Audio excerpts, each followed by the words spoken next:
3 em 1. 3 em 1. 3 olhares sobre política, cultura, economia e comportamento. Um programa de notícias e discussão. Você explora as ideias e os fatos que importam no seu dia a dia e visita os bastidores da informação. 3 em 1, aqui na Jovem Pan.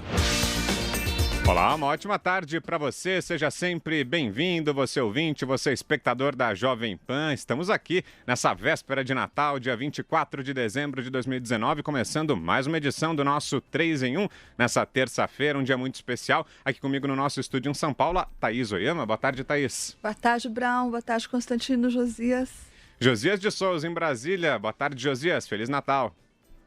Feliz Natal a todo mundo. Boa tarde, Brown. Boa tarde, Thaís, Constantino. Boa tarde especial à nossa audiência. E direto dos Estados Unidos, o Rodrigo Constantino. Feliz Natal por aí, Constantino. Boa tarde. Feliz Natal, Brown. Feliz Natal a todos. Olá, Josias, Thaís, audiência. Vamos nessa. E olha só, na edição de hoje a gente vai trazer uma entrevista que nós fizemos com uma convidada muito especial, a procuradora Thamea D'Anelon, que era coordenadora da Força Tarefa da Lava Jato aqui em São Paulo, agora está atuando junto ao Tribunal Regional Federal da 4ª Região. Ela esteve aqui na Jovem Pan, visitou os nossos estúdios e nós conversamos com a procuradora. A gente traz agora a entrevista completa com a procuradora Thamea D'Anelon e na sequência a gente volta com os comentários dos nossos analistas para eles dizerem o que acharam dessa nossa conversa. Pode rodar. 3 em 1. Aqui, na Jovem Pan.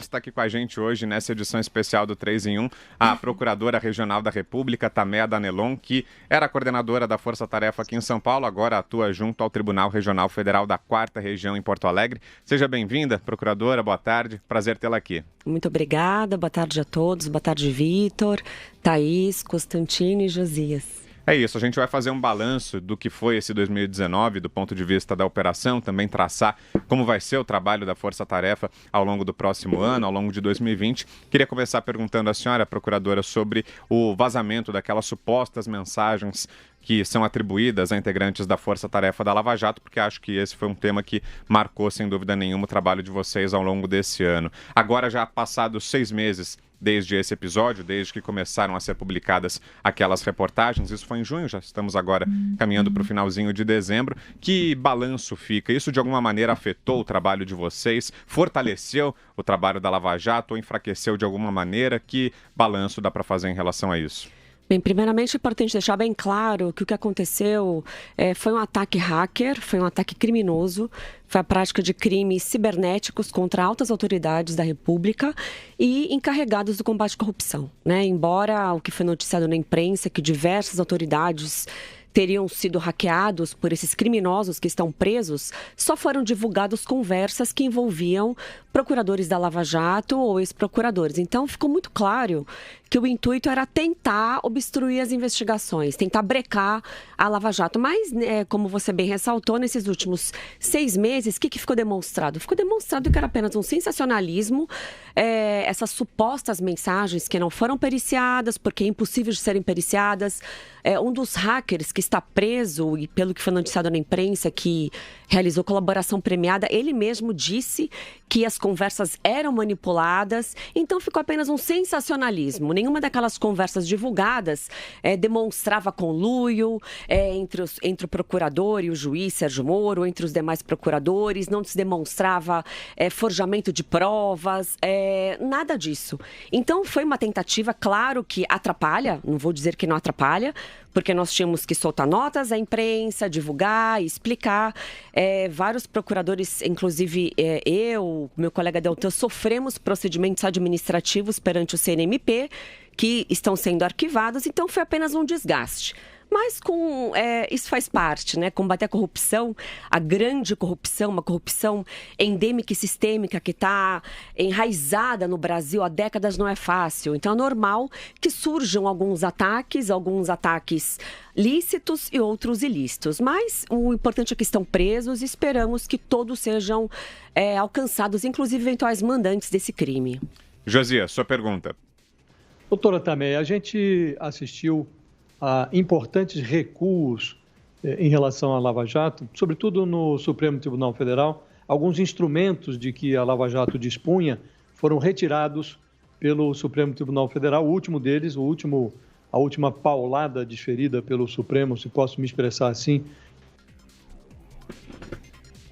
com todo tipo de investigação no Brasil, foi a eliminação da possibilidade de prisão de condenados na segunda instância. Eu queria que a senhora analisasse que tipo de efeito essas decisões do Supremo, que culminaram com esse recuo em relação à prisão na segunda instância, que tipo de efeito isso vai ter na Operação Lava Jato? Olha, o efeito não é bom. Por quê? Porque os crimes de corrupção, assim como os demais crimes de colarinho branco, eles são praticados pensando nos riscos. Não são crimes praticados mediante paixão, sob efeito de substância entorpecente, mas sim é uma estratégia. Então, como que era no passado, antes da Lava Jato? Os criminosos mediam os prós e os contras na prática de crimes. Então, era muito fácil se cometer crimes de corrupção, porque o risco de ser pego era muito baixo. Caso a pessoa fosse pega, as penas são muito baixas, a possibilidade de interposição de diversos recursos, contratação de excelentes bancas de advogados, onde vão procrastinar os feitos até chegar na prescrição, porque as penas são muito baixas, tá? Então, o que faz com que a pessoa, o grande corrupto, o empresário desonesto, o que faz com que não estimule a prática desses crimes de colarinho branco? A punição. Se veja índices nos Estados Unidos, na Alemanha, Canadá, Dinamarca, Noruega, não existe corrupção nesses países? Existe corrupção em todo lugar do mundo. Agora, os índices são aceitáveis, por quê? Porque a justiça funciona. Qualquer desses países que eu mencionei, se alguém praticar um crime de corrupção, ele vai ser investigado e vai ser preso. Seja nos Estados Unidos ou na França, a pessoa condenada por qualquer crime que seja, passível de uma pena de detenção ou reclusão, ele vai imediatamente preso. Nos demais países, Portugal, Espanha, Canadá, a pessoa é presa após a segunda condenação. Então, a pessoa que comete um crime de colarinho branco, sabendo que vai ser preso, que corre risco de ter seu patrimônio bloqueado e posteriormente perdido, ela não vai ter o estímulo para a corrupção. Então, com a mudança do entendimento do Supremo em 2016, que passou a entender pela constitucionalidade da prisão após a segunda condenação, isso reforçou ainda mais a Lava Jato. Agora, com essa alteração, qual que é a imagem, o que é passado? Olha, se você cometer crime, você não vai ser preso após uma condenação em primeira instância e nem em segunda. Agora, no Brasil, qual que é o nosso grande problema? A justiça é muito morosa. A nossa Constituição abarca N de possibilidades, onde se leva questões para a Suprema Corte, o que não é adequado. Nos Estados Unidos, por exemplo, somente questões estritamente constitucionais, chegam na Suprema Corte americana. Agora, como nós temos uma Constituição muito extensa, tudo é passível de ser inserido nela e tudo é possível de ser levado para o STF. Recentemente, o STF julgou qual seria um time de futebol que o ganhador de um campeonato, isso não tem a menor razoabilidade. Então, aliado com o número de recursos, com a possibilidade de procrastinação através das brechas da lei, e a pessoa sabendo que não vai ser presa após uma condenação em segunda instância, isso vai ser um estímulo para que práticas corruptas continuem. Você, Thaís? Eu só queria ter certeza. Essa, na sua opinião, a reversão da prisão após condenação em segunda instância foi entre as pauladas, como disse o Josias, entre as muitas pauladas que a Lava Jato recebeu, foi a principal, foi a mais dolorosa, doutora? Sim, eu penso que sim. Porque, além disso, nós temos um grande instituto e que é um dos pilares da Lava Jato, que é a colaboração premiada. Quando que o réu colabora? Claro que em muitos casos os réus nos procuram ou investigados por questões morais mesmo. Eles querem passar uma borracha. Vários réus colaboradores falaram para mim que queriam limpar essa situação perante seus filhos, perante a sua família. Agora, o fator determinante que impulsiona o investigado ou o réu a colaborar é a possibilidade dele ser preso e ter que cumprir a pena, certo? Então agora, sabendo que dificilmente ele vai ser preso, porque qual que é a realidade? A realidade é, uma ação quando chega no Supremo, até ser julgada na quarta instância, demora de 10, 15 a 20 anos. Isso é um fato, é a realidade. Quem que vai querer colaborar agora? Não vai querer. Né? Então esse, no meu ponto de vista, foi a maior paulada que a Lava Jato sofreu, né?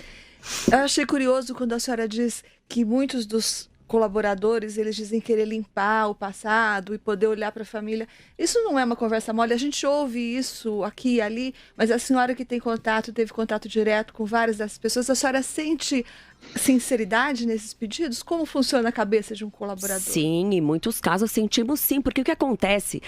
A corrupção não é de hoje, ela vem há décadas e décadas. Então, como o próprio réu Marcelo Odebrecht falou, era a regra do jogo e infelizmente era a regra do jogo. As empresas, as grandes construtoras, quando contratavam com o setor público, eu posso afirmar que mais de 90% tem corrupção. Então, era o mecanismo, né? Era como funcionava. Era a engrenagem malévola, nociva e que acabou com a economia do país, que gerou nesse desemprego, nessas condições sociais péssimas e a possibilidade de se reverter. Este era o sistema. Então, muitas pessoas, nem todo mundo é desonesto, nem todo mundo age de má fé. Existem alguns empresários, embora sejam honestos, de boa fé, acabavam sendo levados por aquele esquema. Não que isso justifique, não que isso iniba o crime praticado. Mas eu acredito sim, e era perceptível que muitos deles, de fato, estavam arrependidos e nos procuravam. A grande maioria estavam soltos. Muitos não estavam na iminência de sofrer uma busca e apreensão, nem uma prisão. Então, acredito sim que as pessoas podem se arrepender do que fez e querer reverter isso. Estamos recebendo aqui a procuradora Taméa Danelon. Próxima pergunta, Rodrigo Constantino. Procuradora, quando então o juiz Sérgio Moro aceitou ir para o governo Bolsonaro como ministro da Justiça, isso alimentou, de certa forma, a narrativa conspiratória do PT e companhia de que havia uma perseguição política por meio da Lava Jato. Eu queria a opinião da senhora em relação ao impacto que a saída do Moro para o governo gerou na Operação Lava Jato e também, se possível, uma avaliação da senhora desse primeiro ano de gestão do Moro à frente do Ministério. Veja, o ministro Sérgio Moro, né, o ex-juiz, é um dos melhores juízes que eu já conheci, no que se refere ao trabalho dele como pessoa. Ele é um juiz de vanguarda. Ele foi o primeiro juiz no Brasil a celebrar acordo de colaboração premiada, isso há 15 anos atrás, onde nem havia legislação sobre a colaboração premiada. Eu lembro do caso do Banestado, quando chegavam os casos de Curitiba, que muitos vieram para São Paulo, então o nome dele já era tido assim, com grande respeitabilidade, com muita confiabilidade. Então ele é uma pessoa extremamente técnica, tem muito conhecimento no que se refere ao combate à corrupção, à lavagem de dinheiro, é sério e extremamente íntegro. E ele também, é uma particularidade dele, é um juiz rápido, né? Temos excelentes profissionais, alguns têm um ritmo mais devagar, outros mais rápidos. Então, a saída do Dr. Moro, embora a juíza substituta e outro juiz titular que são muito bons também, eles estão se inteirando nos casos. Então, de fato, deu uma diminuída no ritmo da Operação Lava Jato, né? Agora, na minha opinião pessoal, eu acredito que foi bom o Dr. Moro ter aceito esse convite. Por quê? Porque ele poderia ampliar a sua atuação no combate à corrupção numa esfera muito maior. O Dr. Moro tem feito um trabalho excepcional no que se refere a essa prevenção de crimes de colarinho branco, de crime organizado. Ele deu uma injeção de profissionalismo nos órgãos de investigação. Ele chamou os melhores profissionais que trabalhavam na Receita Federal, da Operação da Lava Jato, que trabalhavam na Polícia Federal, no que se refere a crimes cibernéticos. Então, está muito profissional. Então, acho que embora tenha sido, entre aspas, assim, uma perda para a operação, porque, no meu ponto de vista, ele é um dos melhores juízes da área criminal, mas eu entendo que ele foi para o governo para tentar trabalhar em grande escala. Ele também estava sofrendo algumas represálias do CNJ, ele estava respondendo em processos administrativos, então isso é muito desconfortável. Claro que todos nós, servidores públicos, temos que ser correcionados, temos que responder pelas eventuais falhas ou atos que encaram como uma falha funcional, uma falta funcional. Mas eu acho que foi acertado ele ter ido. Essa narrativa sempre vai haver. Sempre os políticos investigados, aqui em qualquer lugar do mundo, o que ocorreu na Itália também, é a narrativa da perseguição. Né? Porque é uma perseguição aos políticos, é uma caça às bruxas e ninguém se debruça sobre as provas que demonstram essa prática de crimes. Então, vivemos numa democracia, todos têm a liberdade de se expressar e falar o que bem entende, desde que não cometam crimes de calúnia, nem injúria, nem difamação. E falando em falas e em se expressar, procuradora, nos últimos dias a gente repercutiu bastante aqui uma fala do ministro Dias Toffoli, presidente do Supremo Tribunal Federal, que disse que a Lava Jato destruiu empresas. Pergunto à senhora, o que a senhora achou dessa fala do ministro Dias Toffoli e se haveria algo que pudesse ter sido feito de forma diferente pela força-tarefa, porque as empresas de fato tiveram um prejuízo financeiro grande, talvez não por culpa da Lava Jato, queria que a senhora falasse a respeito disso, mas a senhora acha que algo poderia ter sido feito diferente, de maneira diferente, para evitar esse prejuízo financeiro que principalmente as empresas da construção civil tiveram? Primeiramente, eu reitero todo o meu respeito ao Supremo Tribunal Federal e à instituição da presidência do Supremo Tribunal Federal. Não tenho nada pessoal contra o ministro Dias Toffoli, mas, na minha avaliação, foi uma fala completamente infeliz e desarrazoada. Não é a operação policial que quebra as empresas. O que quebra são as práticas dos crimes e a corrupção desenfreada que foi cometida. Eu gostaria que o ministro Toffoli, reitero todo o respeito, que ele dissesse por quê a Operação Lava Jato quebrou essas empresas. A culpa foi da Lava Jato? Mas está na lei que se uma empresa se envolve em atos de corrupção, tanto a pessoa física como a pessoa jurídica tem que pagar multas, tem que ressarcir o erário. Se faz acordo de colaboração premiada a pessoa física e acordo de leniência a pessoa jurídica, tem que pagar as penalidades. É a lei que determina. E se alguma empresa chegou a quebrar, eu não tenho conhecimento de quebras, tá? De falência. Acho que não houve, eu não tenho conhecimento nenhuma. Evidentemente, tiveram um prejuízo financeiro, evidentemente. Agora, e o prejuízo financeiro causado aos cofres públicos? Só um exemplo que eu vou dar no que se refere à construção da refinaria Abreu e Lima, em Pernambuco, que foi iniciado em 2005 no governo Lula. A estimativa de gastos da construção dessa refinaria seria 2 bilhões de dólares. Sabe quanto que ficou? Os custos finais dessa refinaria, 18 bilhões de dólares. E não está pronta. Ainda que ela fique pronta e funcione pelo resto da existência do mundo, ela não vai pagar esse custo. Então, agora foi a Lava Jato que causou esse déficit para o poder público? Não, foram os atos de corrupção. O escândalo de Pasadena também foi super avaliada a compra. Pasadena causou um prejuízo, se não me falha a memória, de mais de 300 bilhões de dólares. Posso estar errada, mas acho que é mais ou menos isso. Então, assim, o custo de prejuízo foi tamanho. Estima-se 40 bilhões, que era o valor da propina paga. Então, as pessoas enriqueceram. Então, é lamentável o ministro de uma Suprema Corte se referir à maior operação de combate à corrupção da história da humanidade, não é do Brasil. Nunca na história do mundo teve uma operação com números tão estratosféricos. Se me permite trazer alguns dados, já foi devolvido aos cofres públicos, à Petrobras, mais de 4 bilhões de reais. De onde veio esse dinheiro? Como que foi devolvido o acordo de colaboração? Dinheiro que foi subtraído dos cofres públicos. No que se refere a denúncias, já foram oferecidas mais de 110 denúncias criminais. Mais de 160 pessoas foram condenadas em primeira instância. Só em Curitiba foram mais de 68 operações. Mais de 1.300 buscas e apreensões, 160 prisões preventivas, 160 prisões temporárias. Então, a Lava Jato, embora nós tenhamos muitos inimigos, alguns deles estão no próprio Supremo e no Congresso, mas a Lava Jato continua seguindo e quebrando inúmeros recordes. Josias. Uma curiosidade que eu tenho, procuradora, é que houve grandes avanços em Curitiba. Um ex-presidente da República foi preso em Curitiba. Houve avanços extraordinários no Rio de Janeiro. O ex-governador... Aliás, num determinado momento, havia 3 ex-governadores presos no Rio de Janeiro. Mas o chefe da quadrilha lá, o Sérgio Cabral, continua preso, agora tentando fazer aí um acordo de colaboração premiada. E, em contraposição, a operação teve avanços mais tímidos no estado de São Paulo. A senhora já esteve à frente da coordenação da Lava Jato aí em São Paulo. E o que eu queria lhe perguntar é por que avançou-se menos em São Paulo e por que em São Paulo a Lava Jato não consegue transpor a figura do operador? Em Curitiba, como disse, foi um ex-presidente da República preso, no Rio de Janeiro um ex-governador. Em São Paulo chegou-se no máximo a um operador do Tucanato ali, que é o Paulo Preto. Ainda assim, o avanço se deu por conta de investigações realizadas em Curitiba. Por que São Paulo tem tanta dificuldade de avançar na investigação? Então, Josias, eu fiquei à frente da Operação Lava Jato em São Paulo apenas por 3 meses. Então, eu não poderia responder sua pergunta, eu peço desculpas. Acho que seria mais apropriado que os atuais coordenadores, os atuais integrantes respondam a sua pergunta.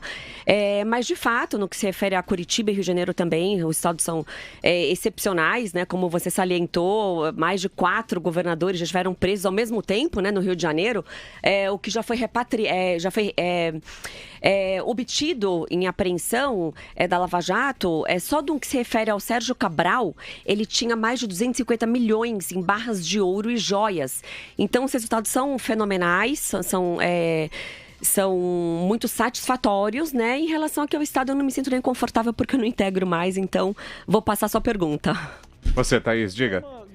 Na verdade, tem uma... O Josias acho que estava complementando. O Josias estava fechado, agora sim. A atenção é por que essa blindagem ocorre em São Paulo e com eficiência, aparentemente, porque ninguém ultrapassou a figura do Paulo Preto. Foi mais bem feita a corrupção em São Paulo? Olha, sinceramente, eu não sei te responder essa pergunta, né? Como eu te falei, eu não integro mais a Força Tarefa, então acho que não me cabe mais falar em nome da Força Tarefa aqui de São Paulo. Evidentemente que a corrupção em todos os estados, quase que é triste falar isso, mas quase em todos os municípios da nossa federação.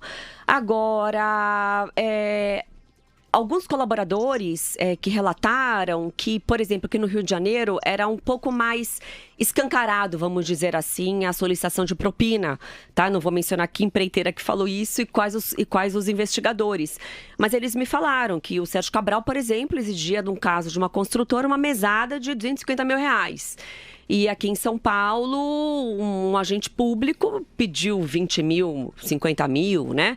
Não que não haja corrupção aqui, não que a corrupção não seja elevada, né? Mas eu acho que seria mais adequado mesmo que os atuais coordenadores respondessem às suas dúvidas. Fala, Thaís. Eu tenho uma curiosidade que é de bastidores, na verdade, né? A senhora citou tantos números superlativos, 4 bilhões devolvidos, 110 denúncias, 170 presos. Então, é perceptível que teve um trabalho tão intenso nesses anos todos, né? Isso deve ter, de alguma forma, refletido aí na relação entre vocês, procuradores. Deve ser uma coisa, deve ter criado um vínculo muito próximo. Eu queria saber como é que é esse vínculo e também qual foi o momento de maior tensão nesses anos todos. Eu imagino que tenha tido muitos, não? Sim, o vínculo cria, porque não basta ser técnico, não basta ter conhecimento, é muito importante ter espírito de equipe, né? Ter amizade. Então, naturalmente que a gente faz amizade com os colegas, né? Eu, na época, era o ponto focal com as demais forças-tarefas, então tinha muita proximidade com os colegas de Curitiba, do Rio de Janeiro também, e com a equipe da Lava Jato da PGR no Rio de Janeiro, em Brasília, perdão. Então é muito importante que tenha esse coleguismo, que tenha essa proximidade. Um aprende com o outro, né? Começou lá em Curitiba, onde meus colegas são excepcionais, né? Extremamente inteligentes, extremamente dedicados, extremamente patriotas também, porque não basta ter conhecimento, não basta você ter feito mestrado em Harvard ou na Europa, você tem que querer mudar, você tem que querer melhorar a situação, né? Porque é muito cômodo para nós fazermos nosso trabalho ordinário, bater os carimbos, fazer as investigações. Agora, quando você ama o país e você quer mudar, há essa dedicação maior, né? Então, é um coleguismo muito bacana. Nós somos amigos, nós trocamos muitas experiências, muitos ensinamentos. Aprendi muito com os meus colegas de Curitiba, do Rio de Janeiro também. Até a parte de TI, né? Que eles são excepcionais e mulher já não entende muito, né? Então, é muito bacana essa troca de informações. Eu acredito que um dos momentos mais tensos foram 2. Primeiramente, no que se refere às divulgações das mensagens roubadas, de fato foram tensos, né? Porque não sabia se o que ia ser inventado, o que ia ser criado, e foi muita coisa criada, muita coisa inventada, que até você conseguir se explicar, já gera um dano, não é? Como eu falei, estamos respondendo perante o CNMP, perante a corregedoria, desgasta. Porque em vez de nós trabalharmos e fazermos investigações, a gente tem que parar para responder, contratar advogado, enfim, né? E também, outro momento tenso foi essa ameaça de mudança do entendimento do Supremo. Vai pautar a prisão em segunda instância, não vai pautar. Isso gera um desgaste, isso gera uma instabilidade, não só instabilidade jurídica.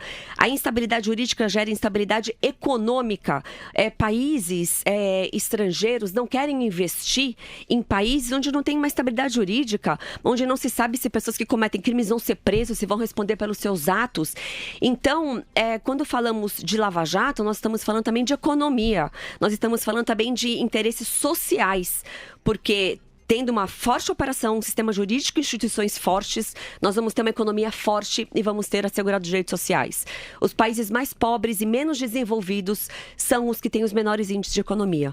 Então, essa instabilidade vai pautar, não vai pautar, vai mudar, não vai, foi muito ruim para toda a sociedade. Nós estamos caminhando quase para o final da nossa conversa com a procuradora Taméa Danelon. Próxima pergunta, você, Constantino, diga. Procuradora, não me passou desapercebido que a senhora mencionou inimigos da Lava Jato dentro do próprio Supremo. Eu não quero lhe colocar numa saia justa, numa sinuca de bico, mas, por exemplo, o Gilmar Mendes acusa de quadrilha a Lava Jato e outros adjetivos nada nobres, os procuradores envolvidos e tudo mais. Houve nessa questão da Vaza Jato uma mensagem onde a senhora teria colaborado de alguma forma com o jurista Modesto Carvalhosa, advogado Carvalhosa, num pedido de impeachment do próprio Gilmar Mendes. Eu queria que a senhora comentasse um pouco esse episódio e como é que a senhora vê isso daqui para frente, se é viável ou não o Brasil tem maturidade institucional para ter um impeachment de um ministro do Supremo? Então, sobre essas mensagens, essa suposta minuta de impeachment que eu teria feito, é completamente desarrazoável. Eu já expliquei isso perante ao CNMP, através dos meus advogados, que eu não minutei esse pedido de impeachment, até mais Modesto Carvalhosa não precisaria de qualquer pessoa, muito menos uma simples procuradora para minutar um pedido de impeachment. Mas, enfim, quando eu falei de inimigos, com todo o respeito que eu tenho ao Supremo Tribunal Federal, com todo o respeito que eu não tenho nada pessoal contra o ministro Gilmar Mendes, mas não me parece que o ministro Gilmar Mendes seja amigo da Lava Jato. E, de fato, nós vivemos numa democracia, as pessoas têm a liberdade de expressão, ela pode se expressar no que se refere a atos jurídicos, críticas jurídicas e profissionais, jamais críticas pessoais. Então, é lamentável, completamente desarrazoado que o ministro da Suprema Corte se dirija a procuradores da República, a membros do Ministério Público com essas palavras de baixo calão, chamando meus colegas de gentalha, de membros de organização criminosa. O que é isso? Em que mundo vivemos? Isso não acontece em nenhum país sério do mundo.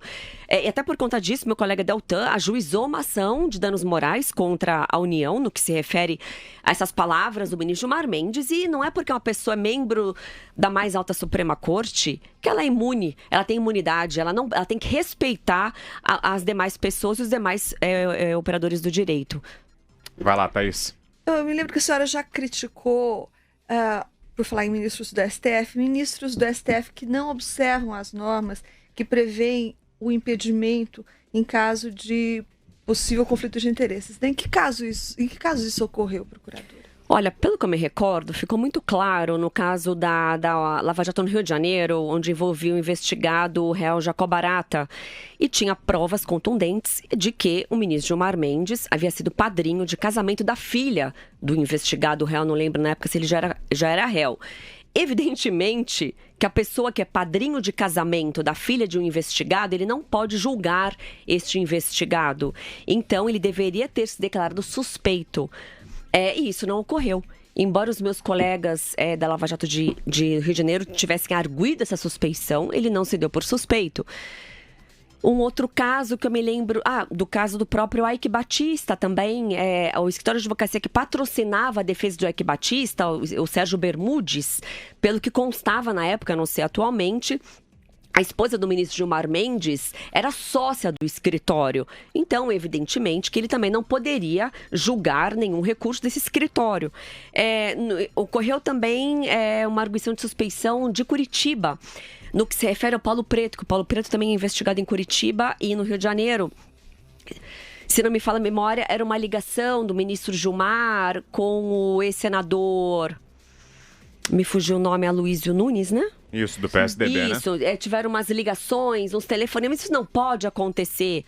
Então o ministro não pode ser amigo de político? Pode. Se ele é amigo de um político, ele pode ligar. Agora, ele não pode julgar esse político. Então, são situações tão claras e cristalinas de impedimento e suspeição que jamais o membro do Poder Judiciário podia atuar nesse caso. Eu lembro uma vez, eu conversando num seminário que participamos com um juiz americano que julgou a Petrobras nos Estados Unidos, juiz de Nova York, e eu fiz essa pergunta para ele, né? Como é que ocorre se um juiz da Suprema Corte foi padrinho de casamento da filha de um réu? É possível ele apreciar um pedido de liberdade desse réu, ele arregalou os olhos como se fosse um absurdo, e é um absurdo. Não é porque isso ocorre reiteradamente no Brasil que passa a ser normal. Ele falou, não, isso nunca poderia acontecer. Ele, na mesma hora, ele se declarou suspeito. E, infelizmente, nós temos essas problemáticas, né? Temos pouco tempo, eu sei que o Constantino quer fazer uma última pergunta, eu peço que você seja bem breve, Rodrigo, e a procuradora também na resposta, por gentileza. Vai lá, Rodrigo. Não era pergunta não, Vitor. Era só porque todos os exemplos dados pela procuradora giram em torno do mesmo nome, do Gilmar Mendes. Então eu queria, na verdade, só concluir aquilo que talvez ela não possa, por uma questão de liturgia do cargo, dizer em alto e bom som. Ela disse que um país sério, um ministro nunca ia usar as palavras que o Gilmar usou para se referir a procuradores e tudo. Eu só concluo dizendo que num país sério, nunca alguém como Gilmar Mendes seria ministro do Supremo Tribunal Federal. Eu acho que isso diz muito do nosso STF. Só para não pessoalizar, me lembrei agora um outro caso do ministro Dias Toffoli, né? É público e notório que ele foi advogado do Partido dos Trabalhadores, que ele foi advogado do réu condenado já por agressão criminosa, o José Dirceu. Outro exemplo, jamais ele poderia sequer votar no que dirá decidir pela liberdade, né? Então são coisas que, evidentemente, isso não pode acontecer. O juiz da Suprema Corte não pode xingar procuradores. Nenhum procurador xinga ninguém. Por que vão ser passíveis de xingamentos, né? Isso não pode acontecer. Mas aos pouquinhos a gente vai mudando, não é fácil. Mas eu sou muito otimista, eu tenho fé que é possível daqui uns 5, 10, 15 anos estarmos num país um pouquinho mais profissional, um pouquinho mais sério, onde as instituições de fato funcionem. Tomara. Nós recebemos aqui então a procuradora Taméa Danelon. Procuradora, mais uma vez, obrigado, viu, pela visita, pela participação aqui nesse nosso programa especial de véspera de Natal. Desde já, nossos votos de um feliz ano novo, que seja um 2020 muito melhor. Obrigado mesmo, viu? Eu que agradeço, um feliz Natal a todos e feliz ano novo também. Muito obrigada pelo convite. Rápido intervalo então, daqui a pouco tem mais 3 em 1. Continue ligado, até já. 3 em 1.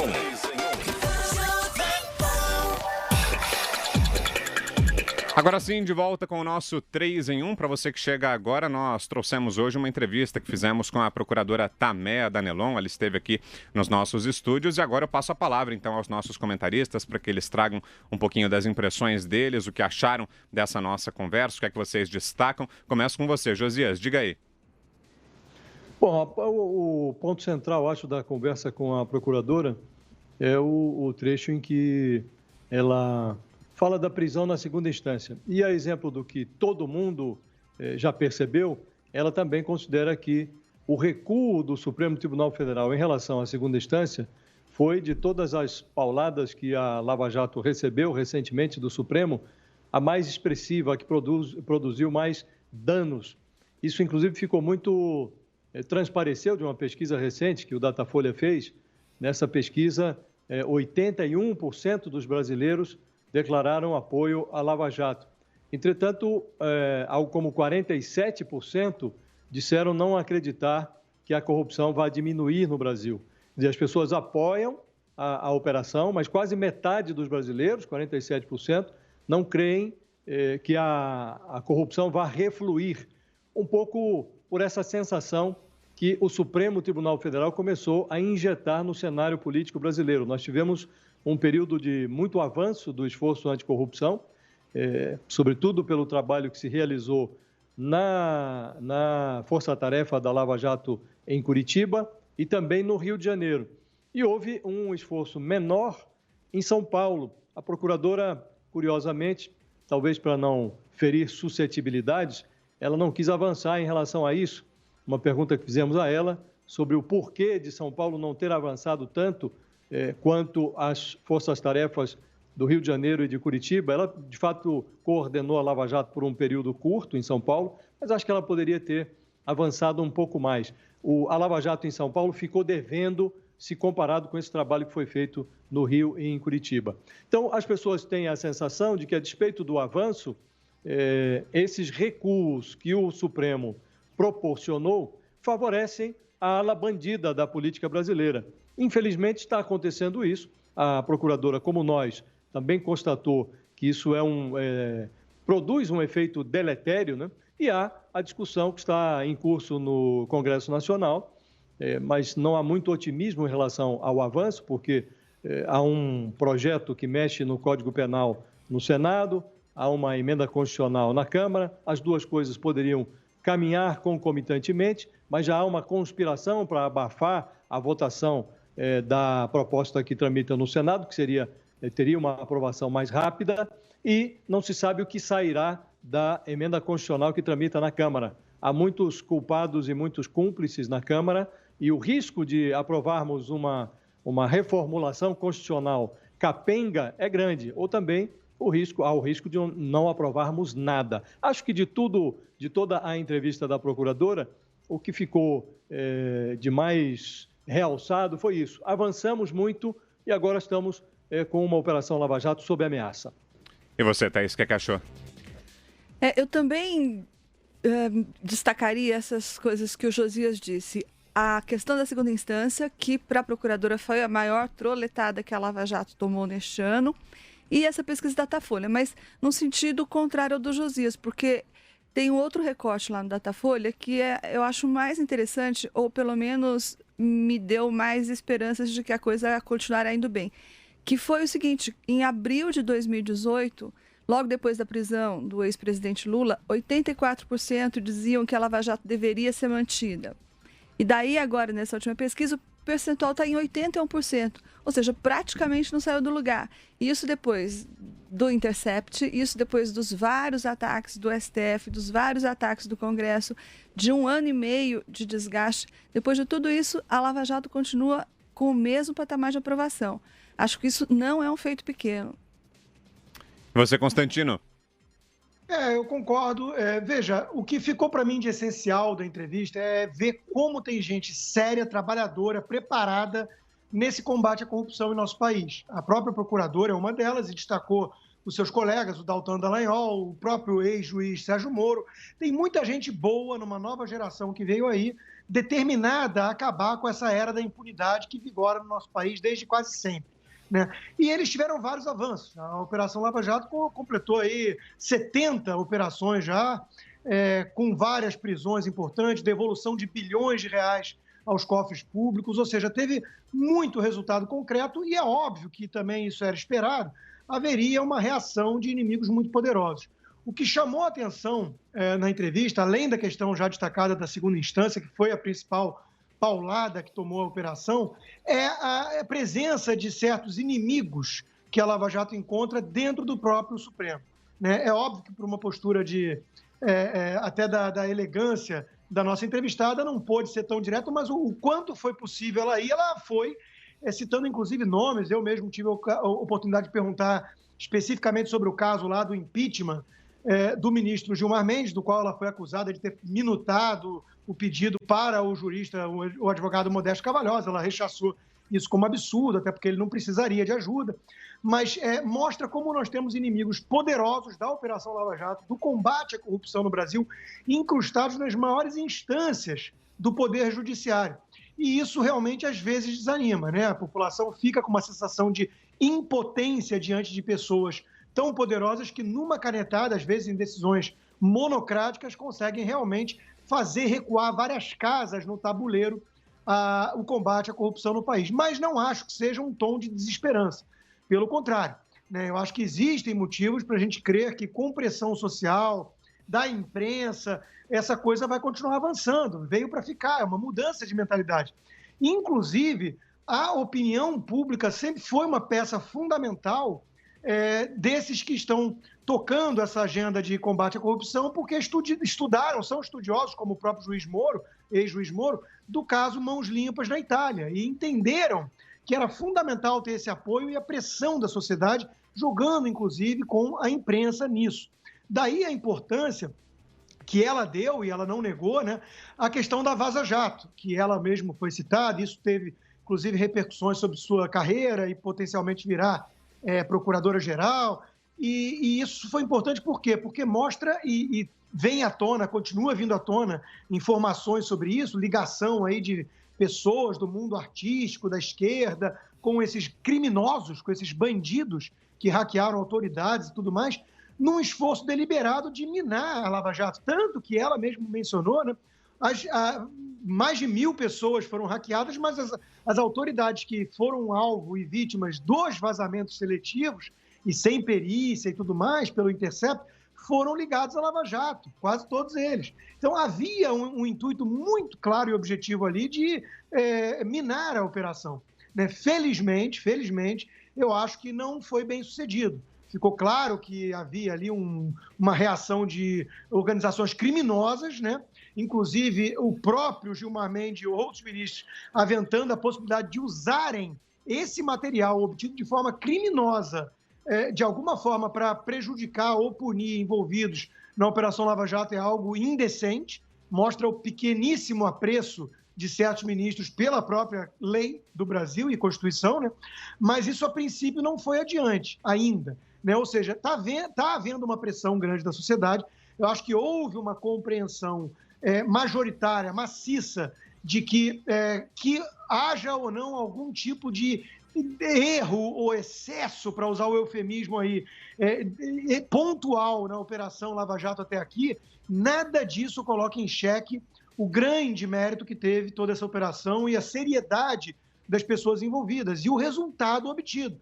Então, eu acho que o que fica claro vai haver tentativa constante de asfixiar a Lava Jato e o combate à corrupção em termos gerais no país. Mas eles não vão ser bem-sucedidos. É uma turma séria que veio com esse objetivo nobre, esse espírito público de realmente se dedicar, se sacrificar em prol dessa luta, dessa causa, que é a causa do Brasil, principal, eu diria, e isso aí não vai esmorecer, não vai arrefecer, porque conta com o grosso do apoio da opinião da população brasileira e é fundamental esse apoio para que vá adiante com mais operações, com mais prisões e mais devolução de bilhões de dinheiro desviado do cofre público para o Tesouro, porque, afinal de contas, o maior convite que existe à corrupção é, sem dúvida, a impunidade.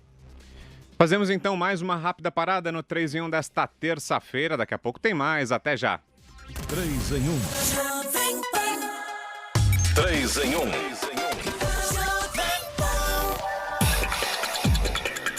De volta com o nosso 3 em 1, estávamos mais cedo falando um pouco sobre a Lava Jato, trouxemos hoje uma entrevista com a procuradora Tamea Danelon e os nossos analistas faziam aqui uma avaliação sobre tudo que ela disse em relação ao balanço do que foi 2019 para a operação. E eu pergunto a vocês então a respeito do futuro, o que é que vocês esperam a partir de agora? A Lava Jato vai completar 6 anos agora em março de 2020, chega ao seu 6º ano, como vocês disseram, houve uma derrota muito grande nesse ano que passou, que foi a decisão do Supremo em relação à prisão após condenação em segunda instância, mas isso ainda pode voltar, né? O Congresso ainda discute essa questão, pode voltar a autorizar a prisão depois da condenação em segunda instância, mas daqui para frente, completados já 6 anos de operação praticamente, com o episódio do vazamento de supostas mensagens, com essa decisão do Supremo em relação à prisão após condenação em segunda instância, agora nesse 2019, o que é que vocês esperam para 2020? Começa com você, Thaís, diga aí.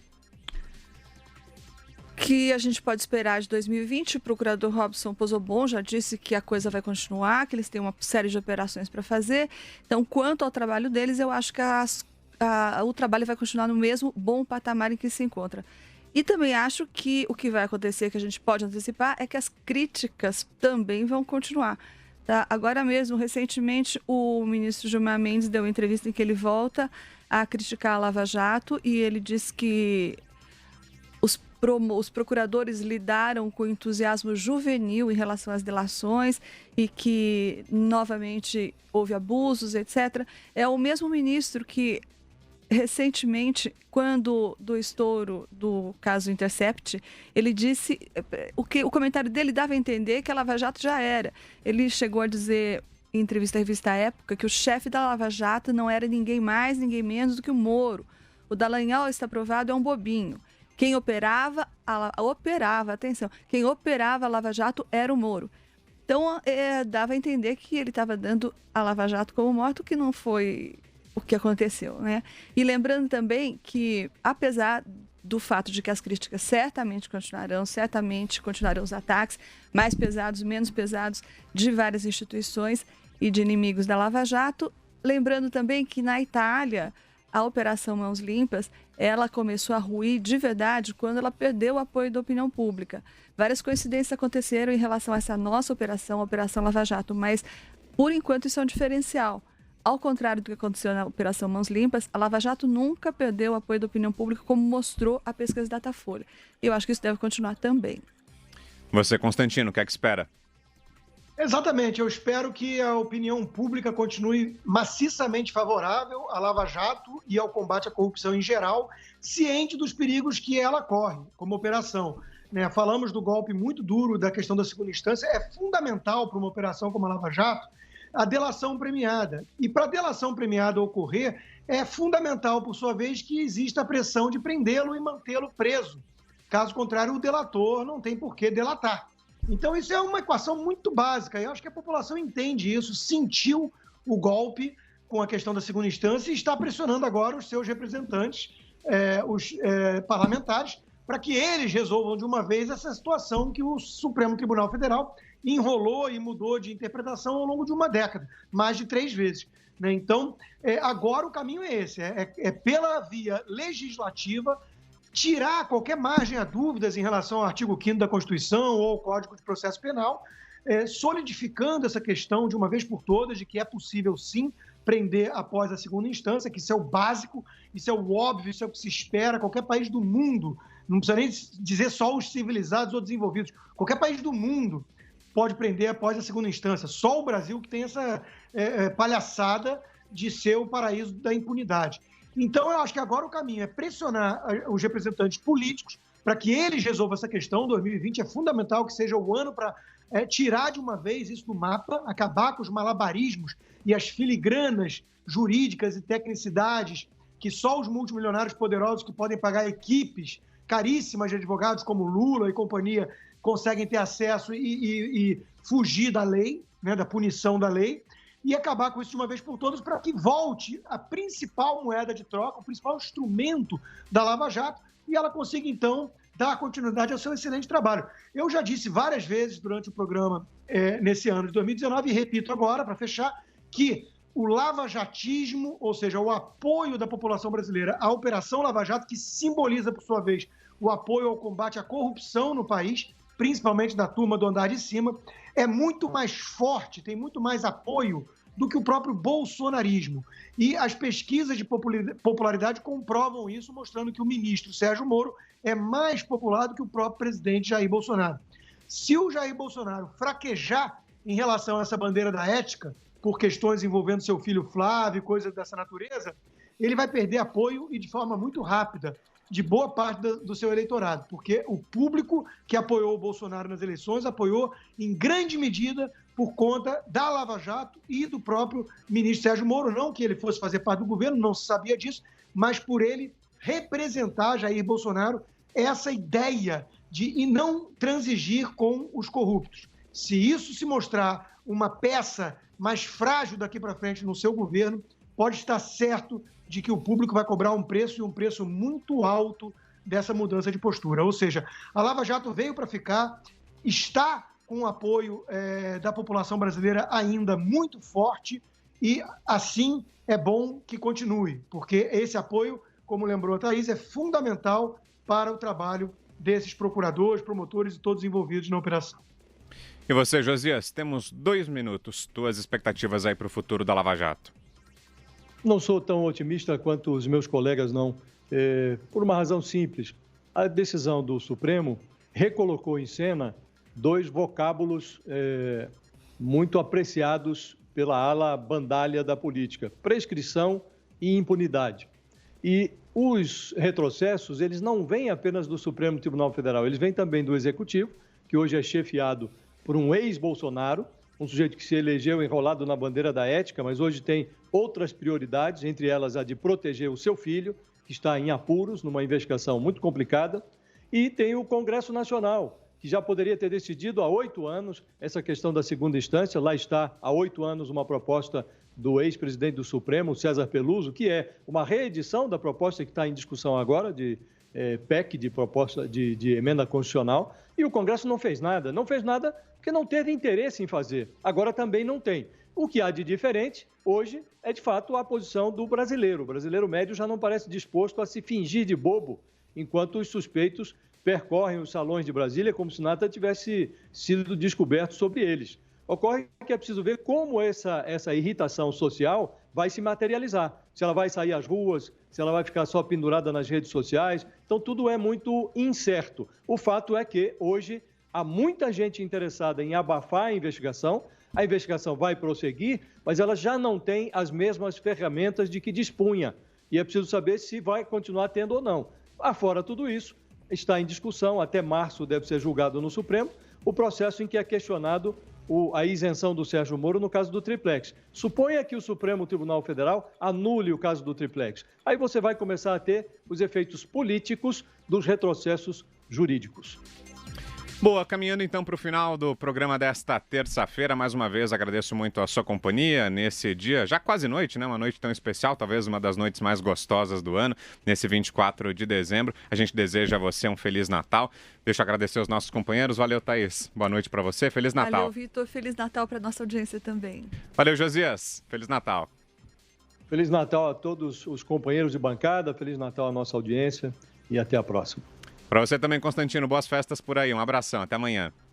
Feliz Natal a todos, Vitor, audiência, até amanhã. Aproveite bastante, obrigado pela sua audiência, reflita, que seja uma noite bastante gostosa, de muita reflexão, de muito carinho. E amanhã tem mais 3 em 1, normalmente. Até amanhã.